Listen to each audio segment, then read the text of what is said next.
नमस्कार दोस्तों, welcome to Nifty India बाजार। निफ्टी इंडिया बाजार की टेक्नो फंडा सीरीज के एक और एपिसोड में आपका स्वागत है। आज के इस एपिसोड में हम लोग एनालाइज करेंगे जी एंटरटेनमेंट। जी एंटरटेनमेंट दोस्तों पहले निफ्टी का हिस्सा था, पर स्टॉक ने लगातार अंडर परफॉर्मेंस किया। 10 साल तक लगातार अप ट्रेंड में रहने के बाद पिछले कुछ सालों से लगातार जी एंटरटेनमेंट का स्टॉक अंडर परफॉर्म कर रहा है। पर हालिया कुछ ऐसे डेवलपमेंट हुए हैं जिसकी वजह से स्टॉक फिर से चर्चा में है। देश के सबसे बड़े निवेशक बिग बुल राकेश झुनझुनवाला जी ने भी इसमें बड़ा स्टेक खरीदा है। तो क्या यहाँ से जी एंटरटेनमेंट में कुछ बड़ा होने वाला है, बड़ी रैली होने वाली है? इसी को आज हम लोग निफ्टी इंडिया बाजार की टेक्नो फंडा सीरीज के इस एपिसोड में समझने की कोशिश करेंगे। जो दर्शक हमारे साथ नए जुड़े हैं उनको बता दें, सीरीज में हम लोग स्टॉक्स को टेक्निकली और फंडामेंटली दोनों एस्पेक्ट पे एक साथ एनालाइज करते हैं। आगे बढ़ने से पहले दोस्तों आपको बता दें, हमारे टेक्नो फंडा सीरीज के ज़्यादातर एपिसोड हमारे दर्शकों की डिमांड पे होते हैं। आपका कौन सा पसंदीदा स्टॉक है जिसमें आप निवेश करना चाहते हो या निवेश करने के बारे में सोच रहे हो, उसको इसी प्रकार से एनालिसिस अगर देखना चाहते हो तो नीचे कमेंट सेक्शन में अपने पसंदीदा स्टॉक का नाम हमें कमेंट करके बता सकते हो। बात करते हैं दोस्तों जी एंटरटेनमेंट। जी एंटरटेनमेंट जो कि पहले जी टेली फिल्म्स के नाम से भी जाना जाता था, इसकी शुरुआत 1991 में हुई दोस्तों। ये दुनिया भर में 45 से ज़्यादा चैनल्स को रन करती है। इसके अलावा इसका print media, film production, mobile content और इस मीडिया से जुड़े हुए कारोबार में सेगमेंट्स में इसका इंटरेस्ट है। सितंबर 2021 में इसके लिए बड़ी न्यूज आई कि इसका सोनी पिक्चर्स के साथ मर्जर होने जा रहा है। उसके बाद ये स्टॉक चर्चा में आया। अब हम लोग जी एंटरटेनमेंट को स्टॉक मार्केट के प्रोस्पेक्ट से समझने की कोशिश करते हैं। नंबर्स में जी एंटरटेनमेंट को देखते हैं। मार्केट कैप इसकी 28,000 करोड़ रुपए की रह गई है दोस्तों। 6,900 करोड़ रुपए से ज़्यादा की रेवेन्यू, 1100 करोड़ का FY21 में इसका प्रॉफिट था दोस्तों। 15 की EPS है, 19 की PE मल्टीपल पे ट्रेड करता है, 3.6 का प्राइस टू बुक मल्टीपल है। की फाइनेंशियल नंबर्स की बात करें, सेल्स थी इसकी 6,900 करोड़ से ज़्यादा की। सेल्स में ईयर ऑन ईयर 8% की डी ग्रोथ थी। प्रॉफिट था 1100 रुपये के आसपास का। प्रॉफिट में ईयर ऑन ईयर 50% की ग्रोथ थी दोस्तों। 18.49 की इसकी ROC है, 11% की इसकी ROE है। डेट टू इक्विटी रेशो 0.05 का। ये एक अच्छी चीज़ हुई है। जी एंटरटेनमेंट ने लगातार, प्रमोटर ने अपना स्टेक बेच के दोस्तों कम किया। अब इसमें प्रमोटर होल्डिंग कम होकर महज 4% की रह चुकी है। डिविडेंड यील्ड इसकी 0.98 की है। बुक वैल्यू ऑलमोस्ट 100 रुपीज़ की है। ऑपरेटिंग प्रॉफिट मार्जिन 21% का है। नेट प्रॉफिट मार्जिन इसमें 10% का है। शेयर होल्डिंग पैटर्न जैसा कि हमने चर्चा किया दोस्तों, 4% के आसपास का प्रमोटर का स्टेक है।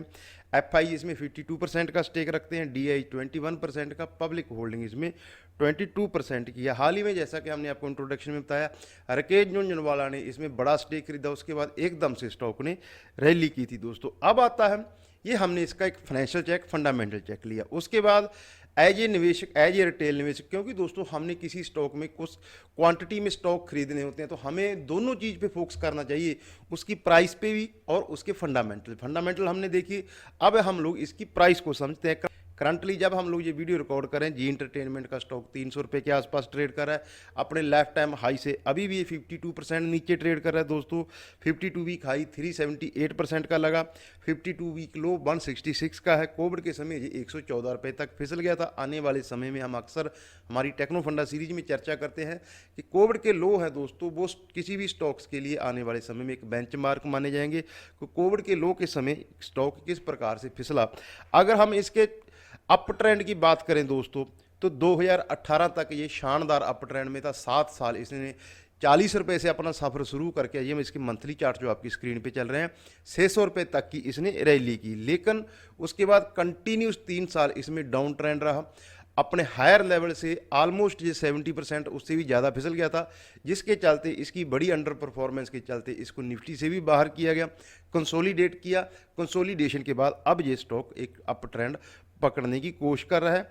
ये आपकी स्क्रीन पे जो इसके चार्ट हैं, ये इसके डेली चार्ट्स हैं। डेली चार्ट्स में हम लोग देख सकते हैं कि कंसोलिडेशन के बाद ये एक टाइट जोन से बाहर निकल रहा है। जिस प्रकार मार्केट्स द्वारा दोस्तों 18,000 के ऊपर आई है, तो उसी कॉन्टेस्ट में तो हालांकि ये नहीं बढ़ा है, लेकिन फिर भी क्योंकि जिस प्रकार इसमें बड़े निवेशक की एंट्री हुई है, कंपनी ने अपना कर्ज कम किया है, बड़ा मर्जर हुआ है, तो ये आने वाले समय में जी एंटरटेनमेंट यहाँ से कमाल कर सकता है। क्योंकि देश का सबसे बड़ा निवेशक अगर किसी स्टॉक में बुलिश है तो वो हमसे कहीं ज़्यादा फंडामेंटल रिसर्च करके ही उस स्टॉक में निवेश करेगा। तो ये जी एंटरटेनमेंट के ऊपर दोस्तों हमारे टेक्नो फंडा एनालिसिस हो गया। जो दर्शक हमें कंटिन्यूस फॉलो करते हैं वो जानते हैं हमारा जो मकसद है दोस्तों, आपको किसी भी स्टॉक का टेक्निकल और फंडामेंटल आस्पेक्ट, इसीलिए जो हमारी सीरीज का नाम है टेक्नो फंडा सीरीज। हम लोग टेक्निकल और फंडामेंटल आस्पेक्ट एक साथ आपको सिंपल और आसान भाषा में समझाने की कोशिश करते हैं। हम कोई टारगेट स्टॉप लॉस नहीं देते हैं, वो आप अपनी खुद की रिसर्च कर सकते हैं आपको किन लेवल पे इसमें निवेश करना है। हमारा मकसद है सिंपल और आसान भाषा में आपको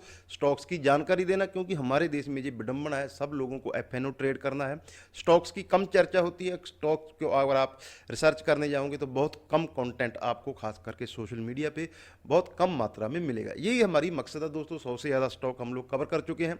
नीचे डिस्क्रिप्शन में जाके आप बाकी स्टॉक्स को भी चेक कर सकते हैं। अभी तक अगर हमने कवर नहीं किया आपका पसंदीदा स्टॉक, आप हमें नीचे कमेंट सेक्शन में अपने पसंदीदा स्टॉक का नाम कमेंट सेक्शन में कमेंट करके बता सकते हो। कोशिश, कंटेंट, प्रेजेंटेशन, डाटा बढ़िया लगा दोस्तों, वीडियो लाइक करें। चैनल पर नए हो चैनल को सब्सक्राइब करें। साथ ही अपने ऐसे दोस्तों से जो स्टॉक मार्केट में निवेश करके बड़ा मुनाफा कमाना चाहते हैं, उनके साथ हमारी वीडियो को जरूर शेयर करें दोस्तों। अपना और अपनों का ख्याल रखें। नमस्कार दोस्तों।